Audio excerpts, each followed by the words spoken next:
going to take us through some slides now, just around the kind of the data that underpins where we are. Thank you. So yeah, we're looking at the patterns in terms of children and young people's mental health and well-being. So I'll apologise now, because this is probably the most interesting slide in the set. I've got a lot of graphs coming after this, but I wanted to just give a little image really to think about, help us think about what we're aiming for. I want to give credit to the Mental Health Foundation. This is one of the photographs taken from their Positive Mental Health Image Library, a really nice selection of photos that are free to use and trying to represent that more positive angle of mental health. Too often when we see images of mental health, it's people holding their head in their hands, but actually we need to think about that holistic approach and what helps us to be mentally healthy and to feel good and function well. And Gemma's in the audience today from Mental Health Foundation. I understand the photography competition has opened for another year, so if you've got images that you think represent good mental health, please have a look at their website and consider submitting. So we'll hear more in a moment from Liz Gregory around the importance of infant mental health. But when I touched on earlier about our growing understanding of brain development, of what impacts mental health and well-being, we've really become to understand the importance of the early years in laying those foundations, setting those neural networks that influence how we respond to future stresses and challenges. So infant mental health in that early years is a period of massive brain development, massive and rapid. So we are beginning to also understand is the adolescent period. And you can understand in both those kind of time periods, we're increasingly learning to respond to social stimuli at increasingly complex levels. So I often talk about, this isn't just about mental health, sometimes it's helpful to think about brain health. And in fact, I think it's helpful to think even broader around the health of our nervous system. Actually, it's not just our brain. Our nervous system is central in terms of constantly integrating, balancing both our internal responses, but also how we respond and interact with our external environments and our social world. So physical and mental health are absolutely connected. And why wouldn't they be? Our brain is and our nervous system is the most complex organ in our body. It's one of the most complex things in our universe that we understand. And it's doing so much to support our health and well-being overall. And we're really just beginning to understand and learn about that. So in terms of the things that influence our mental health and our mental well-being, we've developed as part of Public Health Wales's HAPAS programme a conceptual framework which this aims to depict and summarise. So recognising there are also wider determinants such as income, secure housing, which are also really important for our mental health. Actually, these are the individual and community level factors that support good health outcomes for mental health and well-being. So our HAPAS campaign is aimed at adults and families. I would encourage you to have a look. It aims to inspire and encourage people to take action for their mental well-being. So I couldn't resist a shameless plug for a new audience today, but I'll go on, as I say, to the data. So this data, this chart, is based on findings from the School Health and Wellbeing Research Network. It's a biannual survey that's done within schools. And it shows mental well-being based on the short Warwick-Edinburgh mental well-being scale. So it gives an average idea of actually how young people are feeling and functioning. And you can almost take it in chunks. So if you go to the very left-hand side, the low well-being, from the left, the blue, that's 2017, and then to the most recent data we have, 2023. So you can see the spike there, 2021, in terms of increased difficulties during the pandemic period, but we can't let ourselves off and say that the increase in demand and increase in need that we're seeing now is a result of the pandemic. We're definitely still seeing impacts of that and recovering from that, but it looks like there was a rising increases in need prior to the pandemic as well. So it's kind of my main point for that. That's for all young people. aged 11 to 16. And then this one on the right-hand side are for those young people who describe their gender as not being described by either being male or female. So gender questioning, non-binary. It's a smaller sample size, so we have to have some caution, but there's still about 500 young people in that sample size, so it's a decent mix. And what we usually see with these charts is a shape a bit more like the one on the left. So a small proportion in the low, most people in the medium, small proportion in the high. But you can see for this cohort, we've got a large proportion in those experiencing low well-being. And it's perhaps not surprising if you think perhaps they're not feeling accepted as themselves, perhaps they're still exploring their own self-identity and where they fit in within society. But it's concerning. So we can also look at the data within the school survey. They look at the strengths and difficulties questionnaire, very standardised, well-validated tool, which Liam will talk more about in his research and innovation session later. But we can look at that in terms of total score and whether there's a cut-off for that being high or very high. Very high is likely to need clinical intervention. High, likely to benefit from some earlier support. And when you look at that by levels of family affluence, so we've got the most well-off families is the bottom line, and then you can see those from less affluent backgrounds are struggling more, and that is increasing over time. We also see gender difference, so girls tend to score worse on the strengths and difficulties questionnaire, and you can see over the school year we've got a bit of an increase as well in terms of difficulties, but strikingly that difference for girls between year 7 and 8 as well as they go into secondary school.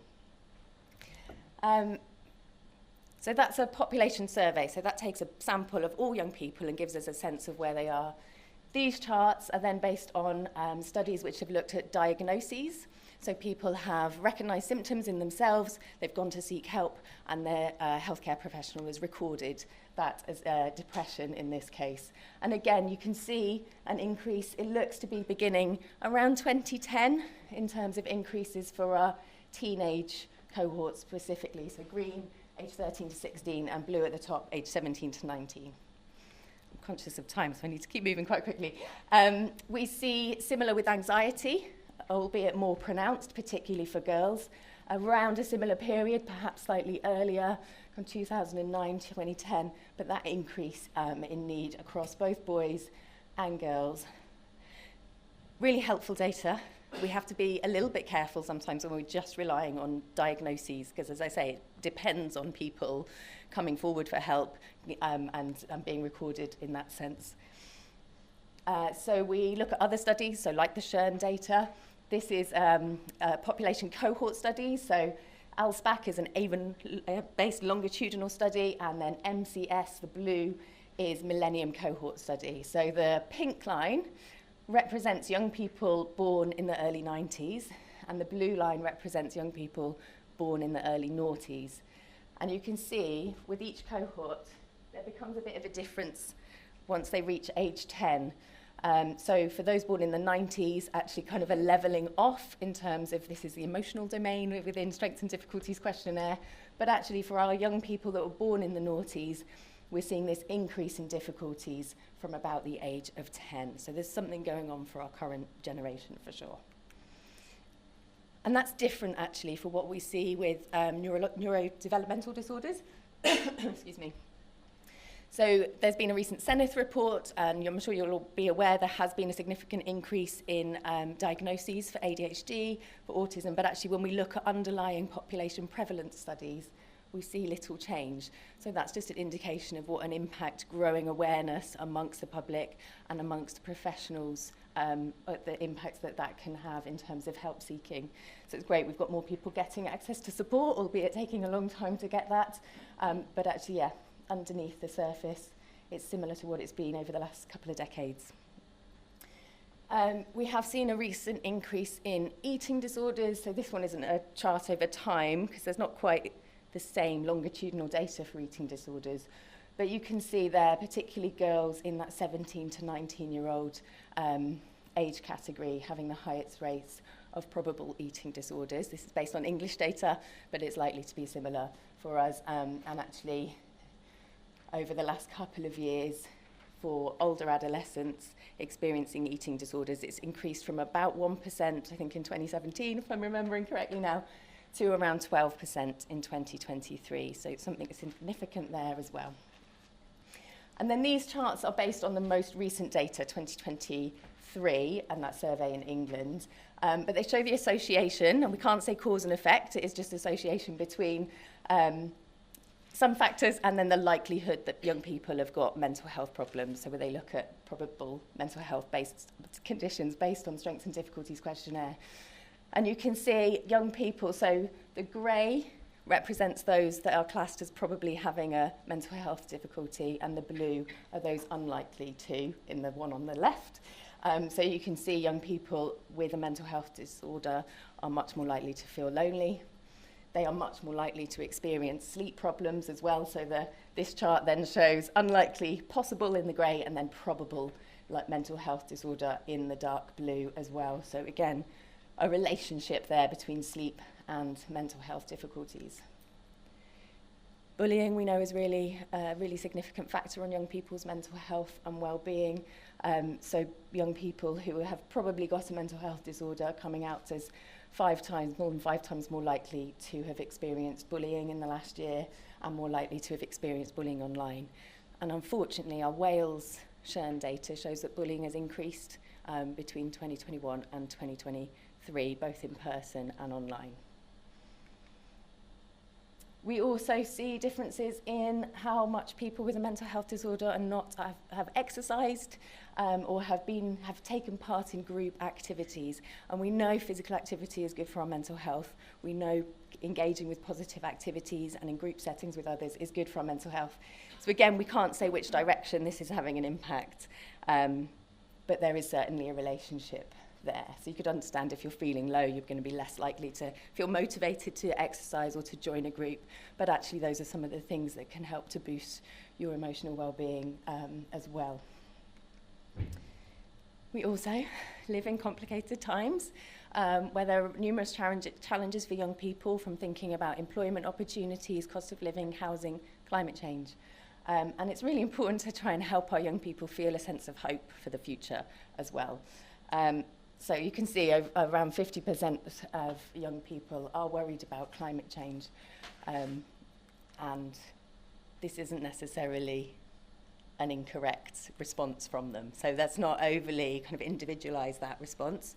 They are responding to something that is a real threat within the environment. So again, just points to the fact that we have to both do more to support young people individually and directly, but we also have to do more to take action on creating positive environments. Me. So thank you. Oh, no, it's not me. Thankfully, there are loads of really good things happening in Wales. Just kind of pick up the mood of the room a little bit. So you'll hear about a number of these things later on the agenda today: whole school approach, Nest Neath, community-focused schools. Also, really important work happening around trauma-informed approaches within communities and preventing violence. And of course, the Minister mentioned the new strategy that's coming out, which really encourages and requires us to take a cross-government approach. Now, not all the indicators in the SHRN survey are moving in the right direction, but there are some signs of hope. So the whole school approach for emotional and mental well-being rollout began in 2021, a difficult time for it to commence, but we're starting to see some improvement. So this, the dark blue line represents the proportion of young people who said they feel teachers care about them in 2023. And you can see for most age groups, year 7, year 10, year 11, actually we've seen a significant improvement in that. So supporting that feeling, I mean, there's still a way to go because overall figures are not as high as we probably would like them to be, but I think there is signs of things starting to move in the right direction. So please keep all of this in mind as we go through the day. Would encourage you to think about how we can do more to support young people to connect with those protective factors, as well as us thinking about the risk factors for mental ill health. More photos from the Mental Health Image Library, but also be creative. We've got lots of time for discussion, as I say, this afternoon, so please bring your ideas and your thoughts. And I will now hand over to Dr. Liz Gregory to talk about the importance of play and relationships in those early years.